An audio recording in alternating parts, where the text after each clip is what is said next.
Each one of us has or is going through a season in our lives where we are hard-pressed to grapple with all that life throws at us. We all have seasons where we experience life's highs, like births, growing up, graduating from 6th grade, fulfilling intimate partnership, and a growing family. And as humans, we also experience seasons of particularly heartfelt, or just felt at all, limitations as finite creatures, like sickness, or sorrow, or errors in judgment, and eventually death. And often we are so easily swept away by our own focus on just making it through these seasons. If you've been there, you know it. You are just plowing ahead with the attitude of pressing on during that inevitable conclusion. And our culture isn't helpful either. And as much as we get highly focused on persevering, as we should, we are so entrenched within a society that is set upon individual success. So we have these expectations to pull ourselves up by our bootstraps, to make our own way in this world. And even as a priest in the church, I have heard on more than one occasion, no one is going to look out for you or look after you but you. And so in our haste to make it through overwhelming life events and existing in an intensely do-it-yourself culture, we can often find ourselves alone, in shambles, trying to make sense of being a thoughtful and joyful and sometimes scared creature. And so, as one of those creatures, the night before Ash Wednesday of this year, for some reason, maybe divine intervention, I found myself awake at midnight. I was lying in bed, thinking about so many things, as we sometimes do.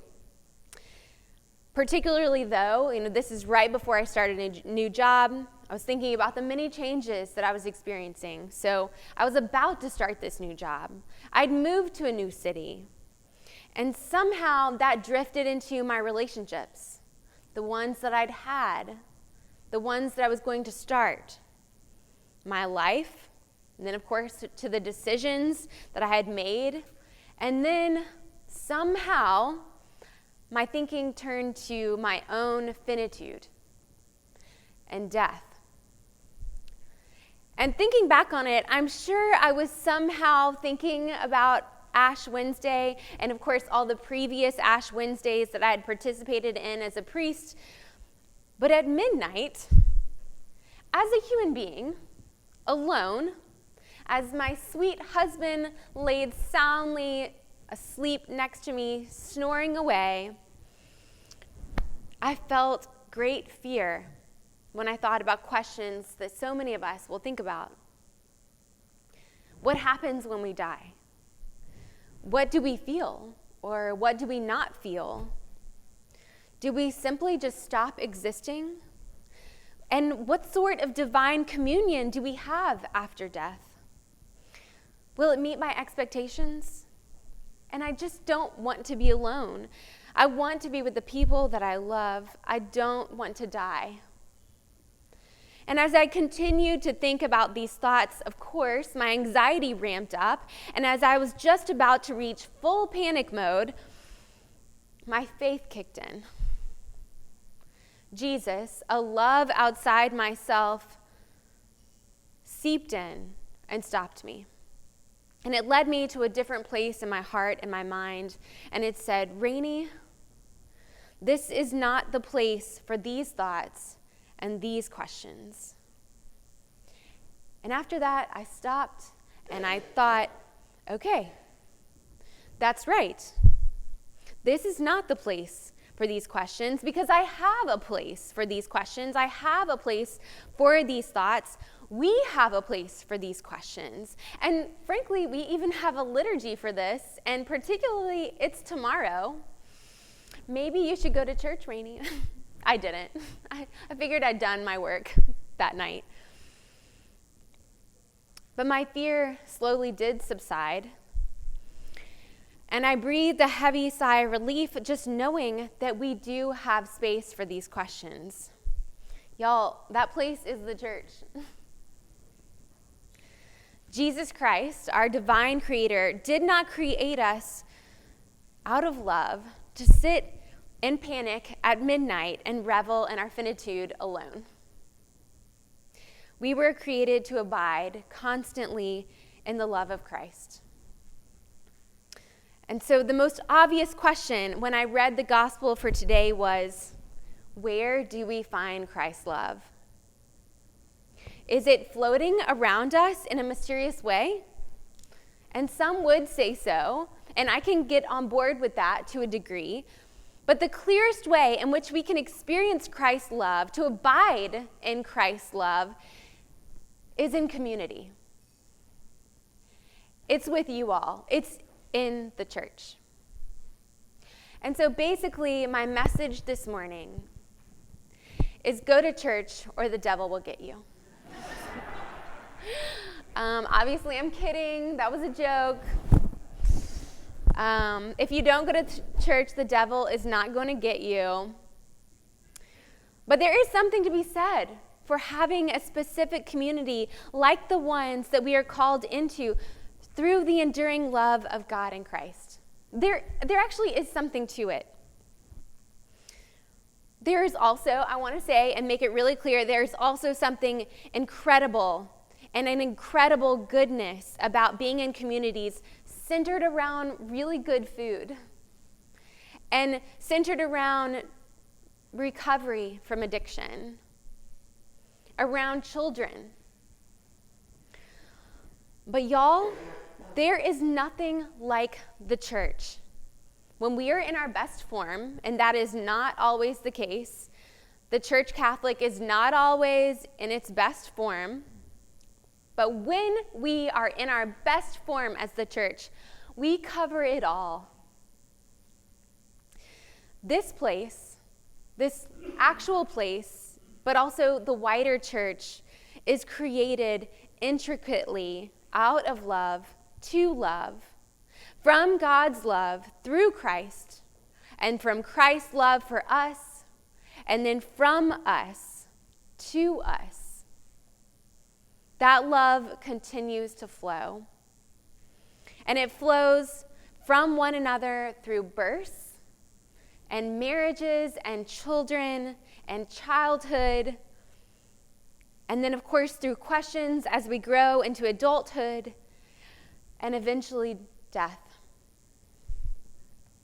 Christ emphasizes loving one another, being in community with our friends, because that is one significant way that we can continue to know God's love for us through a lifetime.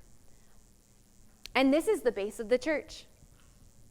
Friends loving one another through life and worshiping God together. That's the church. That's the way that we abide in God's love. Christ didn't send us out into the world to do it alone. We were created to do all of this, all of that, all of what you've experienced previously, and all of what you're going to experience as a human in the world. We were created to do it together. Even if you are facing a marriage with one person alone, like most likely you are, if you have a community at your fingertips to walk beside you, a birth, a death, you do not do it completely alone, but you do it in God's community. You have friends, mentors, sages to remind you of how you are loved, to remind you of how and why you have been created, and God's intention for you the entire time in this life and in death. We were created to abide in Christ's love. And that love is most deeply and acutely felt here in a good community when we are in our best form. And whether you wonder about the existence of a higher being or have always identified as a Christian, no matter what, Christ's love is the space to abide. And that place is here. The church here at All Saints is the place to ask the questions. All of them. No question is too wild. No question is too small. To celebrate the mystery, to experience the love that persists through our friendships as we continue to try and find a way to make it in this world. And that's it. When we leave here today and have those upcoming seasons, maybe one that you're in right this minute, moments when the demands of this life are ripping you apart and they just seem too hard to bear, you can come back here to wrestle with those. You can come back here when you need a break, when you need to retreat. You can come back here and abide in Christ's love, to find some solace in worship, to see our youth growing up, in the love of our friends. Don't do it yourself. We weren't made for that. We are created to do this life together through the gentle support of Christ, and we do that with our friends.